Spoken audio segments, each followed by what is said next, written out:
My name is Perpetua Waidera. I'm a social scientist. Today, I'd like us to talk about depression. Depression is a mental health disorder that is characterized by persistent feelings of sadness for a period of at least 2 weeks. When a person is feeling depressed, they might lose interest in activities that they usually would enjoy. They might also stop engaging in self-care activities like, eating, showering, sleeping. They may also not want to interact with other people. Depression is different from having a mood swing or feeling moody or feeling like you're low. When you're having a mood swing, it's usually for a short time, maybe a few minutes or maybe an afternoon, maybe up to 2 days. You might be moody about something. When you're moody, it's usually because of everyday challenges, maybe a missed deadline, a conflict with a loved one. But when you're depressed, it can go on for at least 2 weeks, like we had said, and it usually feels very intense. So sometimes when people are depressed, they might want to hide it. They may not want the other people around them to know that they're struggling with depression, especially if it's been going on for months and months. So they might joke around, smile, put on a facade, put on a mask, hide behind work or other activities. But deep down, they might actually be struggling with depression. What are the signs of depression? How do you know that you're depressed or someone you're close to is depressed? When someone is depressed, you will see that they are different.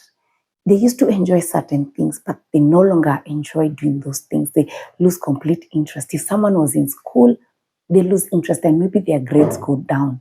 You might find that someone was doing well at work, but they suddenly lose interest in work and their productivity goes down. Sometimes they leave work. When someone is also depressed, you might see a change in appearance. If they used to be smart, they'll stop being smart. They'll stop caring about how they look. They might even go for days without taking a shower. And if this was not previously the case, then you know that something has changed. There's actually a difference between how symptoms of depression manifest in men and women. For men, when a man is depressed, you might find that it might come out as anger. Anger that the person just seems like they're angry all the time. But you might find that the man they might also become very controlling, and they might also blame a lot. They blame other people a lot for things. So there's a lot of blaming. And sometimes you might also see reckless behavior.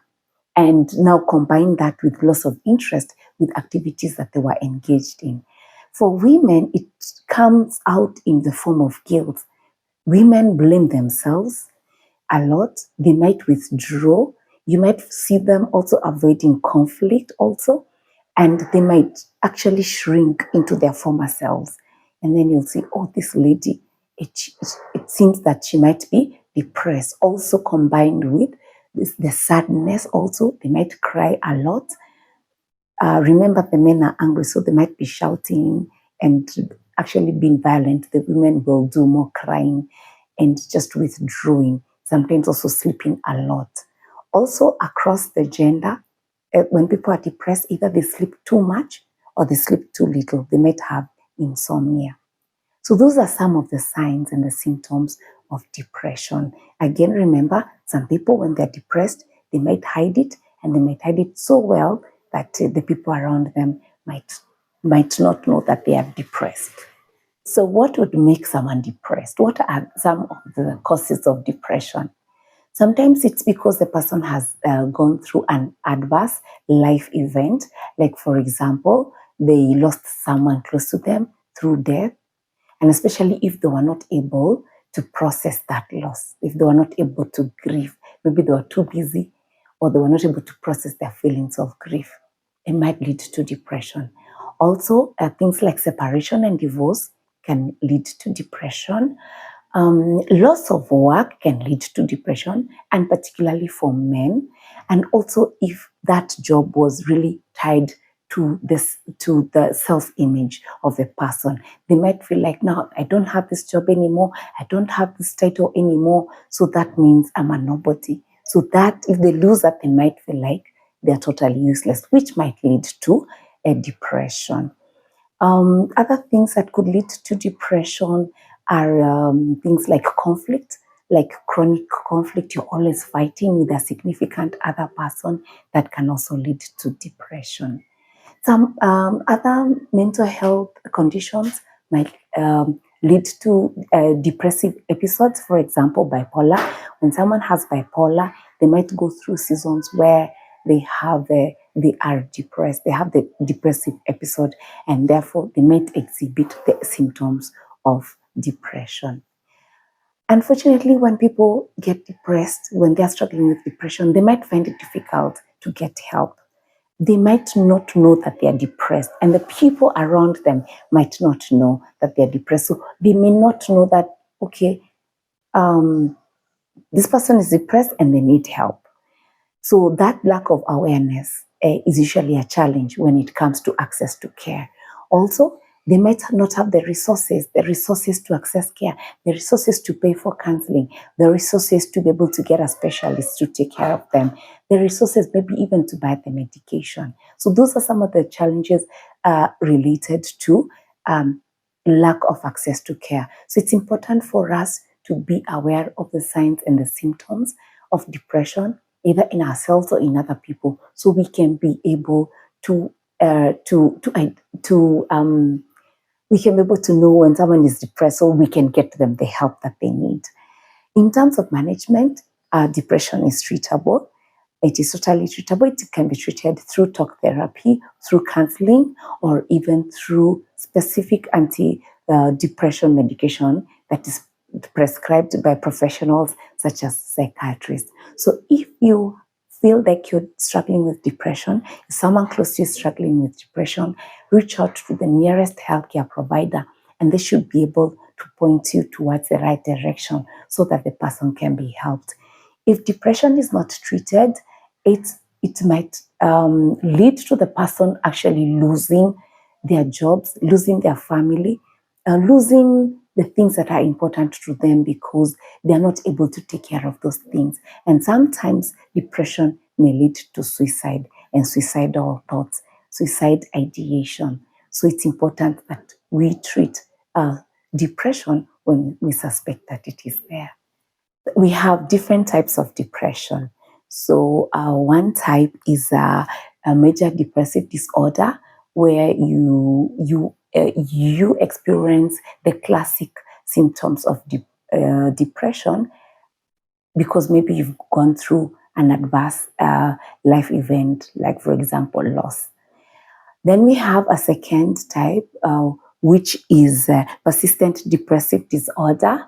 When you have persistent depressive disorder, it means you have to have been depressed for at least 2 years, which makes it persistent. Then we have postpartum depression, and this is depression that happens to ladies a few weeks or months after childbirth. When they have gotten their baby, they might have the classic symptoms of depression. So we also have premenstrual dysphoric disorder. This is depression that happens when at the start of the period of a woman. So a woman might feel like she's extremely tired, she's irritable, and she has really low moods. Then we have, if someone has bipolar, they might have manic depression, where sometimes they have high moods, very energetic, and then they have the depressive episode when they have extremely low moods. And that when someone has the low moods, when they have bipolar, it will present like when they have major depression. And then we have seasonal affective disorder. And this is a depression that depends on the weather. So when it's winter, when it's very cold outside, maybe the days are very short, you have very little daylight in a day, then some people actually get depressed. The other type of depression is psychotic depression. When someone has psychotic depression, they have symptoms of depression, but they also come with other symptoms of psychosis. For example, the person might have hallucinations, they might see things that are not there, they might have delusions also, and they might also have paranoia, extreme fear of everything and anything. If you suspect that you are having depression, it would be advisable that you get a professional to diagnose so that you know for sure if it is depression or it's maybe you're just having a low mood. It's important also to diagnose what kind of depression it is so that you get the right treatment. Please don't self-medicate. Don't say, oh, I'm having depression. Then you go and get, over-the-counter treatment for depression, or you ask a friend to help you with the treatment. No, please get diagnosed and get treated by a professional so that you get the right type of care. If you are struggling with depression also, just know that it's common, and don't have self-stigma. Don't say like, oh, I don't want people to know that I'm depressed, that I'm struggling with depression. Just reach out to a professional and you will be helped. You will be helped and you'll be able to go back to doing the things that you enjoy doing. Depression is actually definitely treatable. You can actually get your life back. Thank you very, very much for watching this video. If you have questions or comments, please post them. And if you have a friend who you think would be helped by watching this video, please share it. Thank you very much.